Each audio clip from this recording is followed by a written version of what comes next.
आरोही नाम की एक लड़की थी। अचानक उसके पेट में जोरों का दर्द होने लगा। दर्द इतना ज्यादा था कि बर्दाश्त नहीं हो रहा था। माँ को आवाज दी। माँ ने दवाई दे दी तो थोड़ा सा आराम मिला, मगर दर्द का खत्म ना होने वाला सिलसिला शुरू हो चुका था। कभी कभी तो उल्टियाँ भी होने लगी थी। सब घर वाले अब उसे शक की नज़रों से देखने लगे। उसका पेट बढ़ता जा रहा था और उसके साथ दर्द भी। घर वालों ने सवालत करना शुरू कर दिए। बता, किसके साथ मुंह काला करके आई है? किसका पाप अपने पेट में लिए घूम रही है? अपने परिवार की इज्जत उछलते हुए देख, तुझे जरा भी शर्म नहीं आई? तू पैदा होते ही मर क्यों नहीं गई? अब हम समाज को क्या मुंह दिखाएंगे? पेट का दर्द इतना तकलीफ देने वाला नहीं था जितना सबके भरोसे का उठ जाना तकलीफ दे रहा था। आहिस्ता आहिस्ता सबने बात करनी छोड़ दी। कभी जो घर की इकलौती बेटी और इकलौती बहन होने पर नाच किया करती थी, आरोही के कहने से पहले ही उसकी सारी फरमाइशें पूरी हो जाया करती थी। माता पिता की आंखों की ठंडक, भाइयों की जान उसे कभी कोई तकलीफ होने नहीं देते थे। बिल्कुल एक राजकुमारी की तरह आरोही का जीवन चल रहा था। लेकिन आज सब उससे मुंह फेरे बैठे हुए थे। माता पिता, भाई भाभियां, कोई उसकी शक्ल तक देखने को तैयार नहीं था। माँ जो उसकी हल्की सी बीमारी पर भी तड़प उठती थी, आज उसकी मौत की प्रार्थनाएं कर रही थी।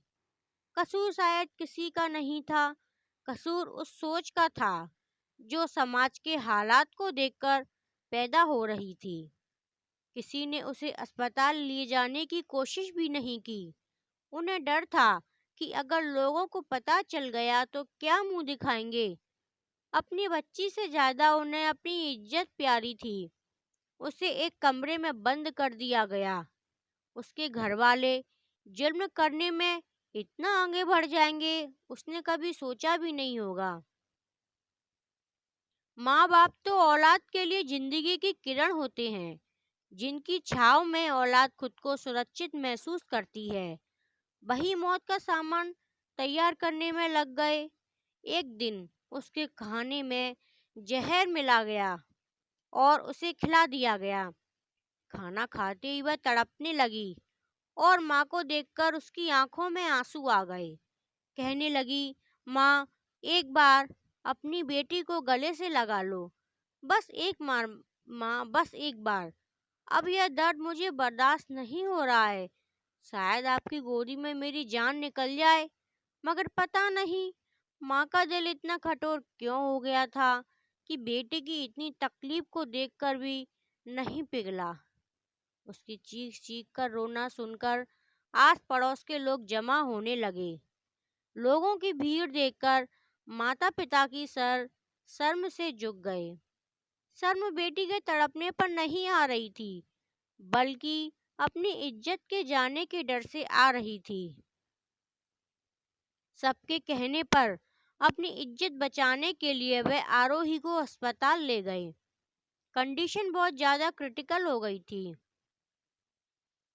इसलिए जल्दी जल्दी में सारे टेस्ट किए गए। लड़की के माँ बाप कहाँ हैं? डॉक्टर ने पूछा।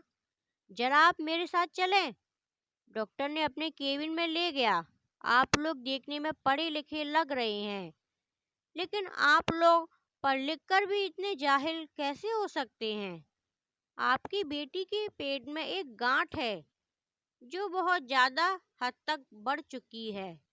उसका इलाज तो किसी न किसी तरीके से हो जाता। उसका ऑपरेशन करके हम उस गांठ को निकाल देते, लेकिन उसे जहर दिया गया है और वह उसके सारे शरीर में फैल चुका है। आप लोगों ने इतनी लापरवाही कैसे बरती? डॉक्टर बोले जा रहा था और माता पिता के पैरों तले से जमीन निकल रही थी। माँ डॉक्टर की बात सुनते ही बेहोश हो गई। पिता के हाथ पैर कांपने लगे। भाई अपना माथा पीटने लगे। बाप ऊपर वाले से माफिया मांगने लगा। यह हमने क्या कर दिया? सच्चाई जाने बिना अपनी बेटी को अपने हाथों से मौत के घाट उतार दिया। काश, काश कि मैं पहले ही उसे अस्पताल ले आता, तो आज यह शायद सब कुछ ना होता। काश कि मुझे अपनी इज्जत से ज्यादा अपनी बच्ची की फिक्र होती। डॉक्टर तुरंत उसे ऑपरेशन थिएटर में ले जाने लगे। उसने अपने माता पिता को देखा। उसकी आंखों में आंसू आ गए थे। माँ बाबा, क्या कसूर था मेरा जो आपने मेरे साथ ऐसा किया? मैं तो आप सबकी आंखों का तारा थी ना। आपने जरा सा भी विश्वास अपनी बेटी पर नहीं रखा। मैं आपसे कहती थी, मैंने कोई गलत काम नहीं किया। आपके सामने रोती थी, गिड़गिड़ाती थी। अपने आप को बेकसूर साबित करने की हर मुमकिन कोशिश मैंने की, लेकिन आप लोगों ने मेरी एक ना सुनी। फिर भी आप लोग मेरा परिवार हो। मैं आप लोगों से बहुत प्रेम करती हूँ, इसलिए जाते जाते आप सबको माफ कर देती हूँ। अब मेरे अंदर जीने की कोई तमन्ना नहीं बची है। डॉक्टर उसे बचाने के लिए पूरी तरह कोशिश कर रहे थे। बाहर माता पिता और भाई भाभियां उसके लिए प्रार्थना कर रहे थे। डॉक्टर साहब बाहर आए और कहा, अफसोस है कि हम उसे बचा नहीं पाए, लेकिन आपने बहुत बड़ा गुनाह किया है। ऊपर वाला शायद ही आपको माफ करेगा। जब उसे बाहर लाया गया तो माँ ने उसके चेहरे को बड़े प्यार से देखा। उसी चेहरे को जिसे कितने महीनों तक देखना भी पसंद नहीं करती थी। उसने अपने ही घर वालों के हाथों वह सजा पाई थी जो गुनाह उसने किया ही नहीं था, और इसी के साथ वह सभी को जीवन भर का पछतावा दे गई। थैंक यू दोस्तों। अगर आपको ये वीडियो पसंद आई हो तो इसे लाइक, शेयर, सब्सक्राइब जरूर करें। मिलते हैं ऐसी एक नई कहानी के साथ। धन्यवाद।